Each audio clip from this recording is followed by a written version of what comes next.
Hi good morning.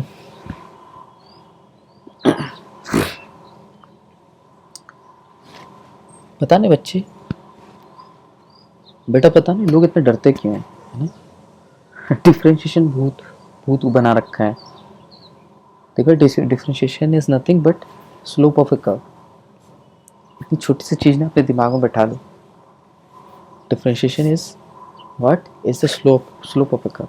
अब इसमें ऐसा कुछ बहुत बड़ा नहीं है जो आप पहली बार सुन रहे हो। हाँ, slope of the curve first time सुन रहे हो पर उसका मतलब नहीं पता है, ठीक है। बट इस स्लोप ऑफ द कर्व में भी ना एक शब्द स्लोप जो है ना, वो बचपन से आप सुनते आए हो। कब से सुनते आए हो? अगर मैं एक छोटे बच्चे से पूछूं ना, बेटा स्लोप का क्या मतलब होता है, वो बोलेगा ना कि स्लोप ना वो है ना जो मेरे पापा ने घर के बाहर बनाया है ना, उस पे ना हम गाड़ी चढ़ाते हैं और उसी से गाड़ी को उतार के बाहर निकालते भी हैं। घर के बाहर जो बनाया हुआ है ना कंक्रीट का, उसको स्लोप बोलते हैं। राइट। इतनी सिंपल सा डेफिनेशन है और हम बचपन से इसको देखते हैं। और अगर मैं आपसे पूछूं कि बेटा देखो, अगर आपको पहाड़ पे चढ़ रहे हो और मैं आपसे पूछूं इस पहाड़ का स्लोप क्या है, तो आप क्या करोगे? अगले ही पल ना प्रोटेक्टर ले आओगे, कुछ कुछ तिगड़म करोगे और एक एंगल कैलकुलेट करके आओगे और बताओगे कि इस पहाड़ का ये स्लोप है। ठीक है ना। हो सकता है कैलकुलेशन अब 30 degree, 40 degree, 60 degree what ever, कुछ भी रिजल्ट आ सकता है। और वही आपको मैं पहाड़ पे चोटी पे खड़ा कर दूं और फिर मैं बोलूं कि अब बताओ पहाड़ का स्लोप क्या है, तो अब आपको उतरना पड़ेगा। फिर से प्रोटेक्टर का यूज़ करोगे और फिर वापस से आप बोलोगे कि नहीं, स्लोप तो वही आया, सेम जो पहले रिजल्ट था। अब सारी दुविधा यहीं पे है।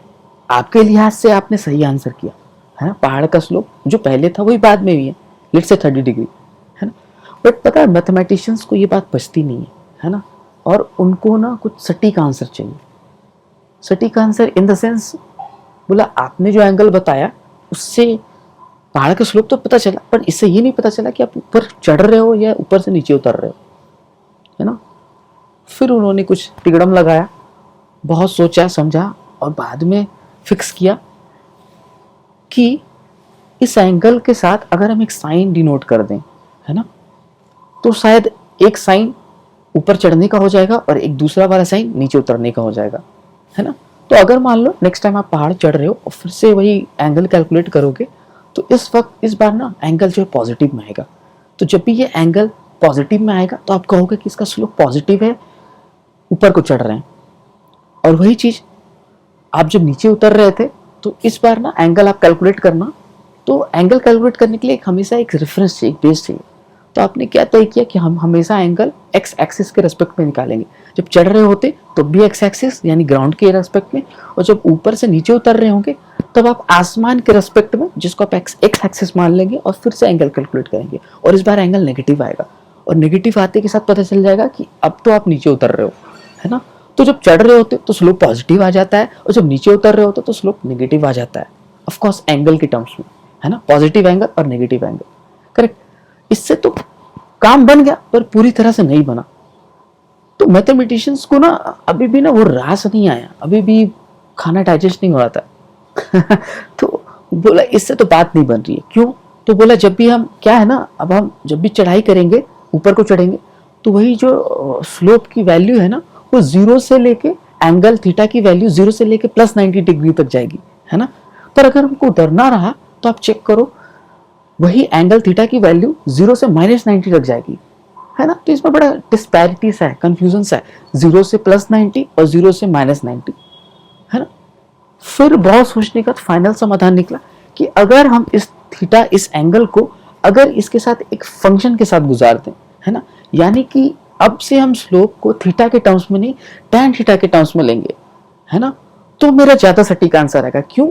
क्योंकि tan थीटा एक ऐसा फंक्शन है ना जो -90 से लेके +90 डिग्री तक एक एक एक डिस्क्रीट रिजल्ट आता है, एक डिफरेंट रिजल्ट आता है, यूनिक रिजल्ट आता है ना। तो अब जब भी आप चढ़ाई करोगे तो एंगल जीरो से +90 तक जाएगा, तो tan थीटा का वैल्यू भी जीरो से इन्फिनिटी तक जाएगा। और जब आप पहाड़ से नीचे उतरोगे तो जीरो से -90 को जो एंगल जा रहा था, अब tan थीटा की वैल्यू होगी जीरो से -इन्फिनिटी तक। तो ले देकर कहा जाए तो स्लोप का जो रेंज हो जाएगा ना, पहले -90 डिग्री से +90 डिग्री तक आ रहा था जो थीटा के टर्म्स में था, अब वही tan थीटा के टर्म्स में अगर स्लोप को कैलकुलेट करेंगे तो माइनस इन्फिनिटी से लेकर प्लस इन्फिनिटी तक आएगा।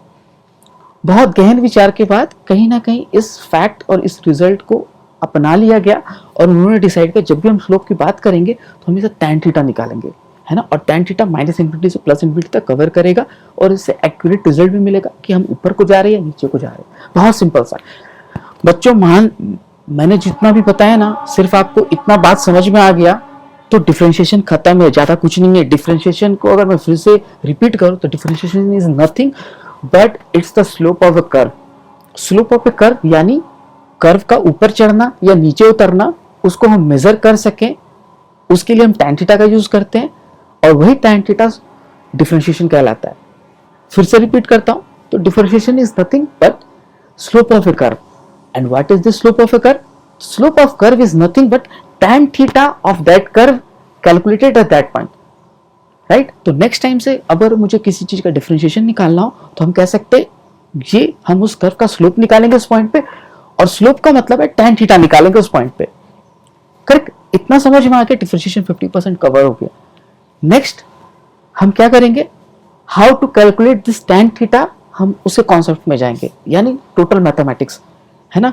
तो नेक्स्ट टाइम अगर मुझे कहीं किसी कर्व का किसी भी चीज का अगर स्लोप निकालना हुआ तो मैं tan थीटा के टर्म्स में निकाल लूंगा। करेक्ट, इजी है ना, राइट, tan थीटा के टर्म्स में। तो अगर मुझे tan थीटा निकालने का तरीका समझ में आ गया कि उस कर्व में उस पॉइंट पे मुझे tan थीटा कैसे निकालना है तो मेरा डिफरेंशिएशन खत्म, राइट। चलो आगे बढ़ते हैं फिर। बढ़िया, आपको बच्चों में बता दूं tan थीटा को अगर निकालने की बात करो तो आपने 10th क्लास में पढ़ा था tan थीटा क्या होता है, it's a ratio between perpendicular by base. Correct, तो मुझे जिस भी पॉइंट पे जिस भी जगह tan थीटा निकालना है, अगर मुझे उस पॉइंट पे एक राइट एंगल ट्रायंगल बन जाए तो आपको नहीं लगता tan थीटा निकालना कितना आसान होगा, इजी होगा, राइट। तो पता है tan थीटा निकालने का क्या तरीका है, हमको जिस भी पॉइंट पे स्लोप निकालना है मतलब tan थीटा निकालना है और उसी पॉइंट पे मुझे एक टेंजेंट ड्रॉ करना है। तो नेक्स्ट टाइम कभी भी मुझे किसी पॉइंट पे tan थीटा निकालना होगा, हम उस पॉइंट पे एक टेंजेंट ड्रॉ करेंगे और टेंजेंट ड्रॉ करेंगे, उस टेंजेंट पे कोई भी ट्रायंगल राइट एंगल ट्रायंगल बन रहा होगा वही मुझे tan थीटा तक पहुंचाएगा। बस इतना सा रिजल्ट याद रखना है, आपका काम खत्म हो जा रहा है ना। अब हम चलो अब थोड़ा सा ग्राफिकली पॉइंट में जाएंगे और मैं उसको आपको दिखाता हूं कि उस टेंजेंट ड्रॉ करने के बाद ट्रायंगल कैसे बन रहा है, राइट एंगल ट्रायंगल कैसे बन रहा है, और इस राइट एंगल ट्रायंगल में tan थीटा का वैल्यू होगा परपेंडिकुलर बाय बेस, है ना। अब देखो मैं इस कर्व पे ड्रॉ कर रहा हूं, ध्यान से देखना, मैंने यहाँ एक कर्व बनाया है ना। कर्व कुछ भी हो सकता है, स्ट्रेट लाइन भी हो सकता है, सर्कल भी हो सकता है, पैराबोला भी हो सकता है, हाइपरबोला भी हो सकता है, कुछ भी हो सकता है, कोई भी रैंडम फिगर हो सकता है। बट किसी भी रैंडम फिगर में एक पॉइंट तो होगा, और जिस भी पॉइंट की बात हो रही होगी, जिस भी पॉइंट पे आपको स्लोप मांगा जाएगा, हम उस पॉइंट पे टेंजेंट ड्रॉ करेंगे, है ना, जो उस फिगर को उस पॉइंट पे टच होते हुए क्रॉस हो रहा हो। एंड दैट जो क्रॉस होगा बिल्कुल टच होते हुए उसी को टेंजेंट कहते हैं, है ना। और टेंजेंट का सिर्फ एकमात्र एक पॉइंट ऑफ कांटेक्ट होता है ना। स्ट्रेट लाइन के केसेस में मल्टीपल पॉइंट ऑफ कांटेक्ट्स होगा, करेक्ट। चलो तो हमने वो टेंजेंट ड्रॉ किया, अब हम tangent drawn at a curve इस चीज को समझ गए तो वहां से मेरा पूरा इजी हो जाएगा कैलकुलेशंस, है ना। चलो देखते हैं, मैंने यहाँ ना एक कर्व ड्रॉ किया है।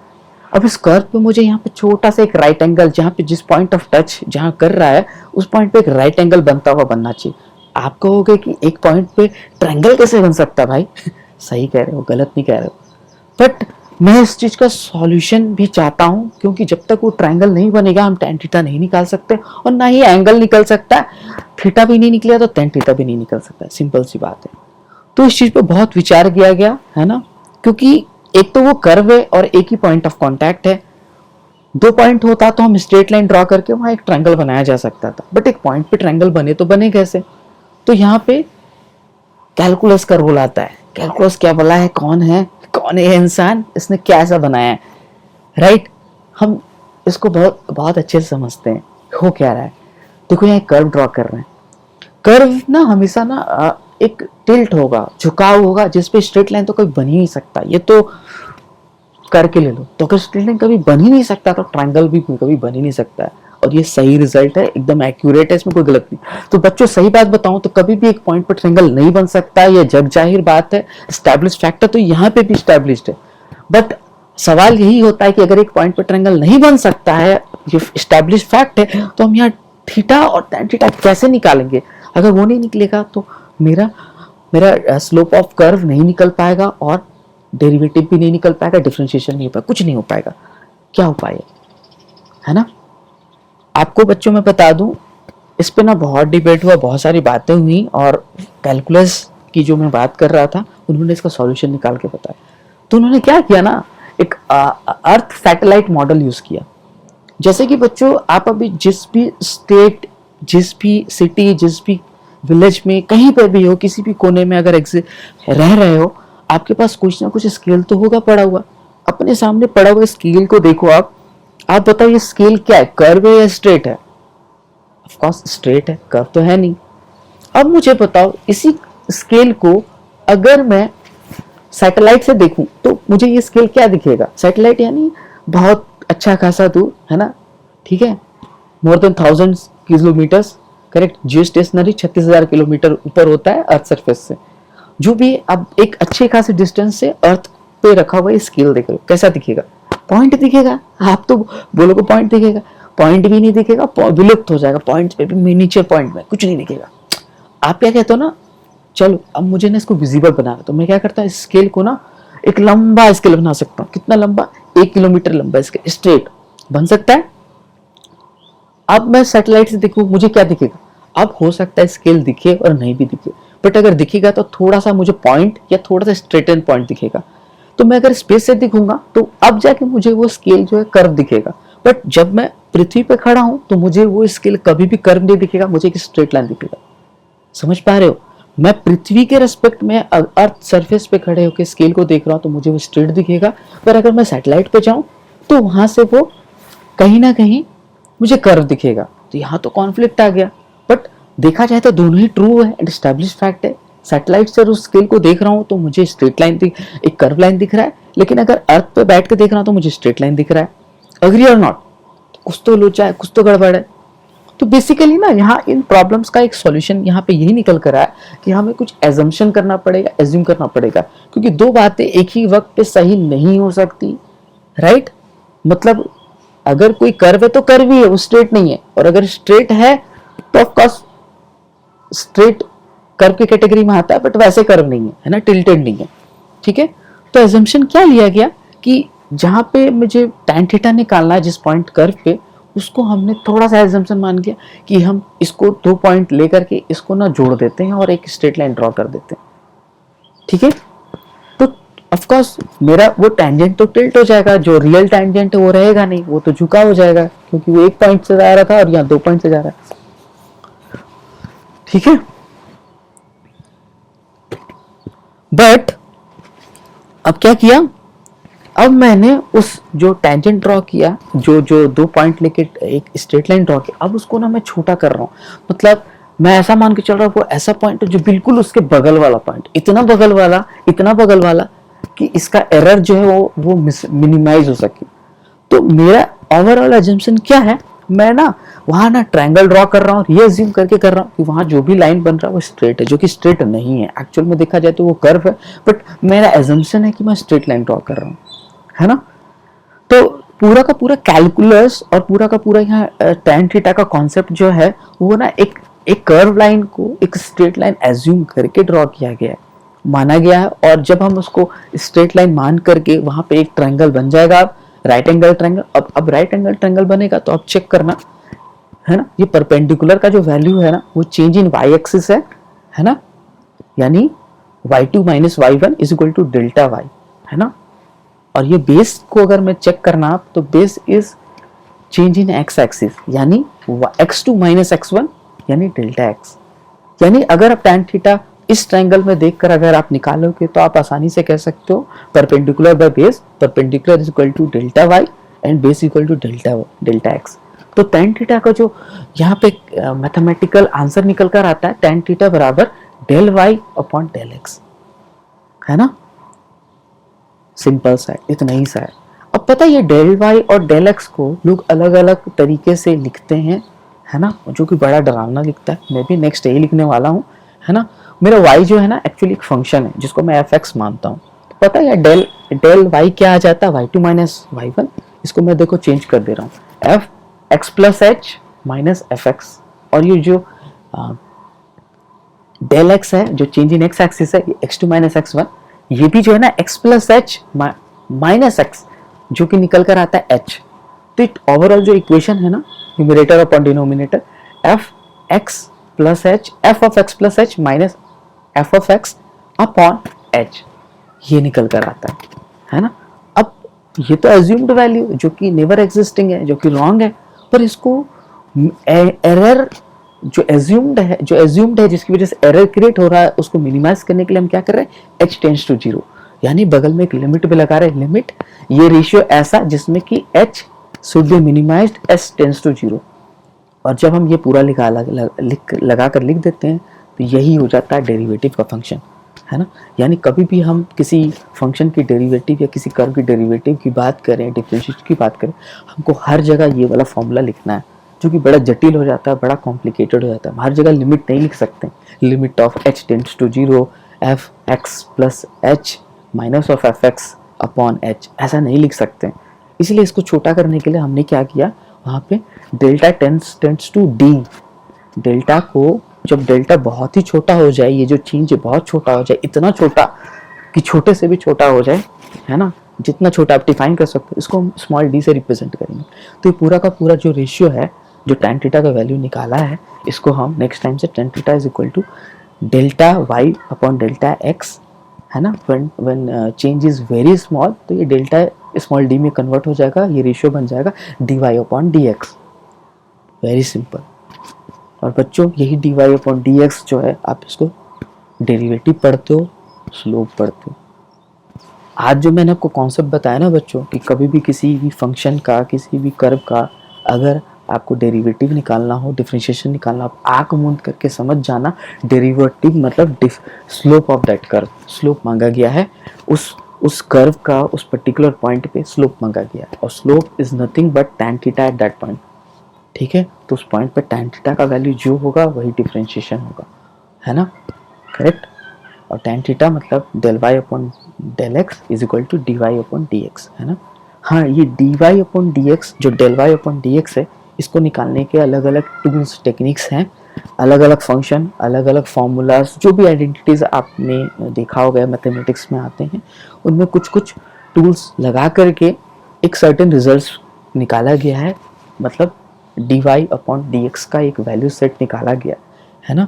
तो आप हर बार हर प्रॉब्लम को सॉल्व करते वक्त जब भी स्लोप निकालना होगा tan थीटा के वैल्यू, आप हर समय उसको डिराइव नहीं कर सकते।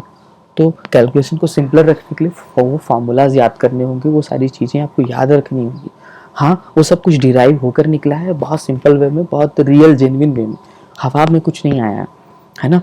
एंड बच्चों मानो या ना मानो, हमने जिस डिफरेंशिएशन, जिस स्लोप को निकाला एक एजम्पशन के बेसिस पे कि एक कर्व को मैंने स्ट्रेट लाइन एज्यूम कर लिया, पर उस एजम्पशन की वजह से जो एरर आ रहा था उसको मिनिमाइज करने के लिए हमने h टेंड्स टू 0 कर दिया। वो बहुत स्मॉल डिफरेंस के लिए वो ट्रायंगल क्रिएट करके और वो tan थीटा की वैल्यू निकाली। इससे ना रिजल्ट में इतना एरर मिनिमाइज हो गया कि मेरा जो रिजल्ट आता ना, इट्स ऑलमोस्ट एक्यूरेट, और यू कैन से 100% एक्यूरेट। इसीलिए कैलकुलस की वैल्यू इतनी ज़्यादा है कि हमने किसी चीज़ को इतना एजम्पशन लेकर क्रिएट किया, बट रिजल्ट तक पहुँचते मेरा वो एजम्पशन बहुत एक्यूरेट रिजल्ट की तरफ बढ़ गया, और एक्यूरेट रिजल्ट्स देता है ना। एंड दैट इज़ वाई ये जो कैलकुलस है बहुत काम की चीज़ है। कैलकुलस इज सिंपल समझना, it's study of very small change in x axis y axis, simple सा बात है। तो जब हम बहुत स्मॉल चेंज की बात करते हैं, वहीं पे कैलकुलस का रोल आता है, राइट। आई होप इतनी सी बातें क्लियर हैं। अब नेक्स्ट टाइम से डिफरेंशिएशन को लेके कभी दिमाग में कंफ्यूजन नहीं आना चाहिए, है ना। I am repeating again, differentiation is nothing but slope of a curve, slope of a curve at that point. और जब भी इसकी बात होगी, मतलब मुझे उस पॉइंट पे tan थीटा की वैल्यू चाहिए। tan थीटा निकालने के लिए हम क्या करेंगे, वहाँ पे एक टेंजेंट ड्रॉ करेंगे, और टेंजेंट ड्रॉ करने के साथ साथ वहाँ एक छोटा सा राइट एंगल ट्राइंगल बन जाता है, उस राइट एंगल ट्राइंगल का tan थीटा निकाल पाते हैं। वही tan थीटा का value del y upon del x है, जो कि स्मॉल चेंज के साथ ये बन जाता है d y upon d x, and this is called as slope of the curve और डिफरेंशिएशन ऑफ दैट कर्व और differentiation of that function. Simple है ना, आसान है ना। चलो with this बच्चों I'll be taking off, signing off। एक दो एग्जांपल्स मैं बताना चाहता हूँ जाने से पहले, ठीक है। sin x का डेरिवेटिव cos x आता है। अब मैं sin x का फंक्शन और एक स्ट्रेट लाइन, पहले स्ट्रेट लाइन का डेरिवेटिव देखते हैं। एक स्ट्रेट लाइन है, इसका स्लोप तो आप कह सकते हो किसी पॉइंट पे टेंजेंट बनाओ वो ओवरलैप करेगा, तो किसी पॉइंट पे tan थीटा की वैल्यू एक सी होगी, है ना। तो कभी भी एक स्ट्रेट लाइन का हम जब स्लोप की बात करते हैं, स्लोप देखना इसका हमेशा एक कांस्टेंट वैल्यू आ जाता है, एक फिक्स हो जाता है ना, जो कि वेरिएबल नहीं है, फिक्स्ड है ना। यही आप देखना, तो एक स्ट्रेट लाइन का स्लोप हमेशा एक फिक्स्ड कांस्टेंट आता है, एंड वो उसकी वजह भी है कि वो tan थीटा फिक्स हो जाता है, वो चेंज नहीं करता किसी पॉइंट, है ना, राइट। ठीक है, नाउ चेंजिंग अनदर फंक्शन, मैं ट्रिग्नोमेट्रिक फंक्शन लेता हूँ sin x का डेरिवेटिव लेते हो तो cos x आता है। cos x का अर्थ क्या है ना, cos x ना बेसिकली sin x के अलग अलग पॉइंट्स हैं, और मैं किसी भी पॉइंट पे अगर डेरिवेटिव मतलब स्लोप या sin x कर्व पे कोई भी स्लोप बन रहा हो, हम वो कैलकुलेट कर रहे हैं, यानी tan थीटा कैलकुलेट कर रहे हैं। तो किसी भी पॉइंट जो sin x पे बन रहा है उस पर हम tan थीटा निकाल रहे हैं, और उसकी जो वैल्यू है वो है cos x। तो वैल्यू पुट करो cos x में, आपको उस पर्टिकुलर पॉइंट पे tan थीटा की वैल्यू मिल जाएगी, यानी कर्व पता चल जाएगा, ठीक है। आप ऐसा एज्यूम करो ना कि वो जो sin थीटा है ये ग्राफ ना होकर के पहाड़ है, सीरीज ऑफ पहाड़ है। तो पहाड़ पर जैसे मैंने कर्व की बात की थी, वैसे sin x पे भी पहाड़ बन रहा है, और पहाड़ के अलग अलग पॉइंट्स हैं, और हर पॉइंट की कर्व अलग है, वहाँ पे स्लोप अलग होगा, टेंजेंट्स अलग होंगे, टेंजेंट अलग होगा, थीटा अलग होगा, तो वही है वैल्यू, तो वही अलग आ रही है, और वो भी कहीं ना कहीं एक साइनसोइडल पैटर्न में आ रही है, जिसका cos x जो कि वेरी कर रही है, ठीक है। ऐसे ही है ना। तो बहुत इंटरेस्टिंग रिजल्ट्स आते हैं, इतना ही से समझना, डेरिवेटिव इतना ही है, don't make it too much complicated, है ना। मैंने लंबा चौड़ा एक्सप्लेनेशन दिया, आई होप आप लोग को याद रहेगा, कन्फ्यूजन नहीं होगा, बहुत आसान है ना। आप चेक करो, कुछ प्रैक्टिस करो, आप डिफरेंट क्वेश्चंस देखो, और जब भी क्वेश्चन को सॉल्व करो नेक्स्ट टाइम से, तो याद रखना कभी भी डेरिवेटिव मांगा गया है तो कुछ फिगर बन रहा होगा उस फंक्शन का वो स्लोप है, स्लोप मांगा जा रहा है, स्लोप यानी ढलान या चढ़ान, है ना, किस रेट से हम चढ़ रहे हैं, किस रेट से उतर रहे हैं, और वो इसको रेट ऑफ चेंज बोल लो या फिर स्लोप ऑफ कर्व बोल लो, एक ही बात है। फिजिक्स वाले डिफरेंशिएशन को रेट ऑफ चेंज कहते हैं, rate of change with respect to x, या कोई अलग पैरामीटर है, वेरिएबल है, तो उसके रिस्पेक्ट में, बट ले दे के बात वही है, वो भी वही, वहाँ पे भी स्लोप पता कर रहे हैं, tan थीटा की वैल्यू पता कर रहे हैं, है ना, बट कहने का तरीका अलग हो जाता है, वहाँ रेट ऑफ चेंज कह देते हैं, है ना, और हम यहाँ उसको डिफरेंशिएशन यानी स्लोप ऑफ कर्व कहते हैं, ढलान, राइट। चलो, all the best, bye bye, take care, practice करो आप।